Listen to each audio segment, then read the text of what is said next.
In a time long forgotten, witch covens were more plentiful in society, and more dangerous in their practices. From towns and swamps to beaches and mountains, no area was left or maintained by Mother Nature alone. For one child, lost in a forest of unknown origin, the coven she came across would soon become both the start and the end of her journey on the surface. It was a rain-filled night when a girl, no older than 6, was found by a witch of 2nd degree and taken in out of pity. Not only was it a rarity to have any form of visitor in these parts, but a child being able to make their way in without help is almost impossible. Yet here it was, a small girl with dull hair, clouded eyes, and a blank expression, soaking wet in the middle of this witch's home. After drying off the new visitor, she let her rest for the night. The morning would bring about a new day, and the start of a new life. Night turned to daybreak, daybreak turned to dawn, and dawn soon turned to the decision of what to do with a new face in the coven. The higher-ups in this place heard about their visitor as soon as they awoke, and their morning meeting was spent discussing what to do. 13 witches, all of varying ages and specialities, took their time to think of a proper solution to this problem. It is not often a face outside of their witch-made realm enters their fold, less so a child. Could they send her back where she came in? No, she would have no idea how to exit, nor did they know from whence she arrived. What about contacting her parents? Explaining to them their daughter was found in a witch's coven seemed too dangerous, let alone knowing who she belonged to originally. Perhaps a more permanent solution. Not off the table, but there was no reason to harm the innocent as of yet. After a back-and-forth debate at a round table who practically echoed its history, they soon made what they believed to be their most logical choice. Keep the new girl around as a manual aid to those developing their hand at magic. All she required was a board, clothes, and meals, all of which were to be provided by the crone who discovered her, albeit reluctantly. With the matter settled, their meeting drew to a close, and the girl was informed of what was to happen to her. She took the news as well as a child and numb to her experiences would, grateful that they even spared her a thought. From then on, she became a member of the coven, though not as a typical apprentice. While those around her would begin to comprehend the world of magic, the girl, now dubbed Palutena by her saviour, was given the role to assist wherever she could, fetching equipment, organising scrolls, supplying and restocking the materials in the wilderness. She did these tasks day in and day out alongside those who have failed to prove themselves previously, their company being quite welcome. Life was not so mundane for Palutena. While she was forbidden to learn magic herself, she was taught skills useful for any growing girl. How to read, how to write, how to cook, and how to stay out of trouble, the last one being passed down to her by a new friend she made. The witch she called her matron started to accept Palutena's presence as time went on, viewing her more as a companion than as a stranger. This new warmth brought out a more caring side to the crone, acting as a personal tutor when she caught the youngling studying. The passage of time brought changes, developments in age, knowledge, understanding, and connections. The older she grew, the more inquisitive the girl became. She grew curious as to why only a select few could learn magic, what were in the book she was forbidden from reading, and, more painfully, where did her friends disappear to? Changes in the coven were also substantial over the next decade. A new High Witch took over, bringing with her a new ceremony, the Rite of Passage. This ceremony allowed for anyone to get a familiar once they were deemed ready, and allowed the witches to travel forth to find their destinies. What made it all the more appealing was the fact that those who did not show enlightened qualities could still take part. One by one, Palutena's companions would be picked up to do such a ritual. By night they were taken to a private area of the woods. By the morning, a note saying they went on a journey was left behind. Palutena would soon dream of when she could perform the ritual, gaining a new friend to travel under the stars with. She had read of a tale in a storybook once, a witch of the starry night travelling with a companion. Perhaps she could be such a person. This dream would soon become something far more real than she had ever imagined on her 18th birthday. Her matron greeted her not with her usual excitement, more common as time flashed by, but with a sense of dread as she handed over the official summon. The rite of passage calls. An ecstatic Palutena did not notice a change in demeanour as she excitedly prepared a bag for the evening.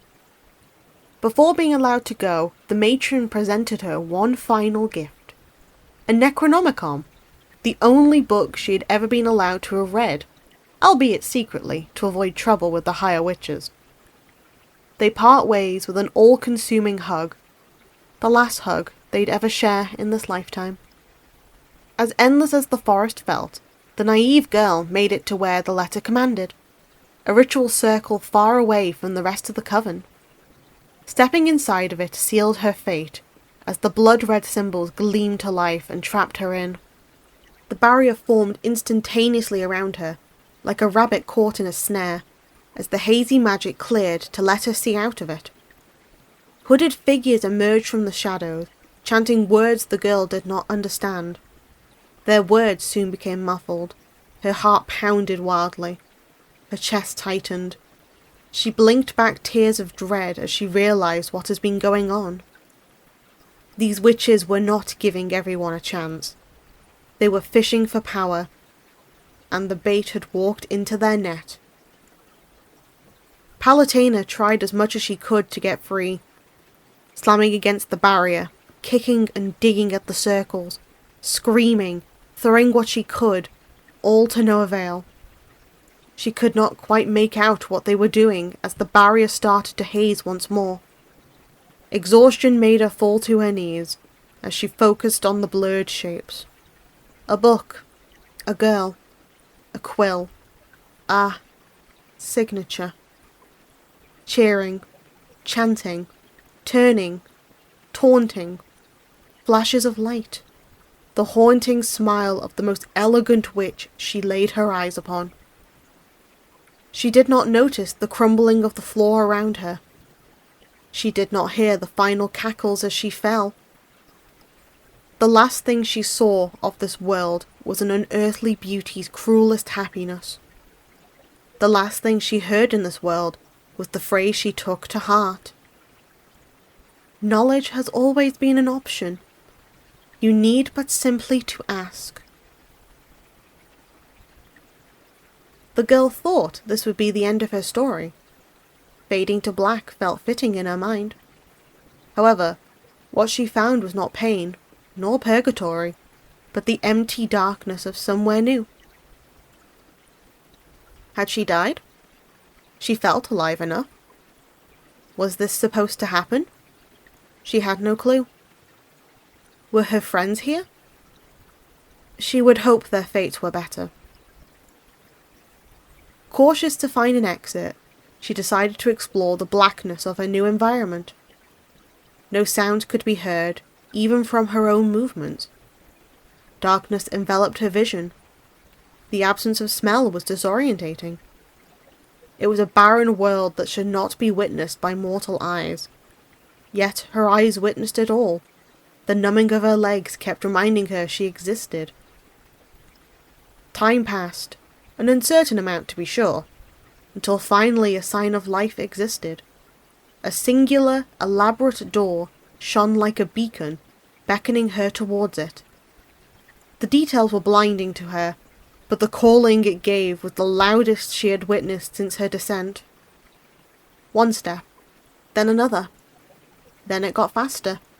Jogging, running, sprinting all the way to what can only be seen as a potential salvation.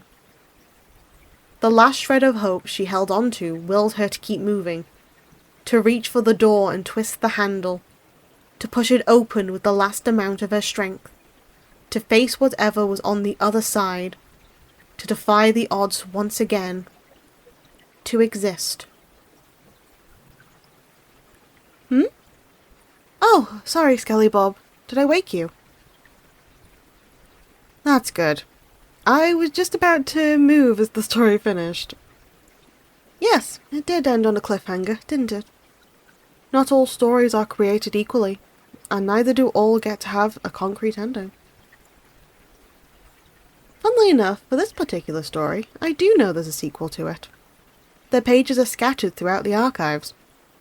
The author decided to take a different approach for the second installment, so you follow the narrative through the girl's own words. Once I locate those missing pages, I'll bind it and read it for you guys, okay? Then it's settled. I guess my plans of getting up might be brought to a halt. How long has it been since we've had time to ourselves? For once, I don't remember. It's been nice, seeing new people dwell in this space. New faces, new acquaintances, and new friends alike seem to have found their way here. It's been nice. Lively would be the better word for it. It'll be a shame once my time is up. I know. We'll live for the now. And for now, we have each other. That won't change any time soon. I'm sure that little girl got the family she deserved too. She knew but simply to ask, after all.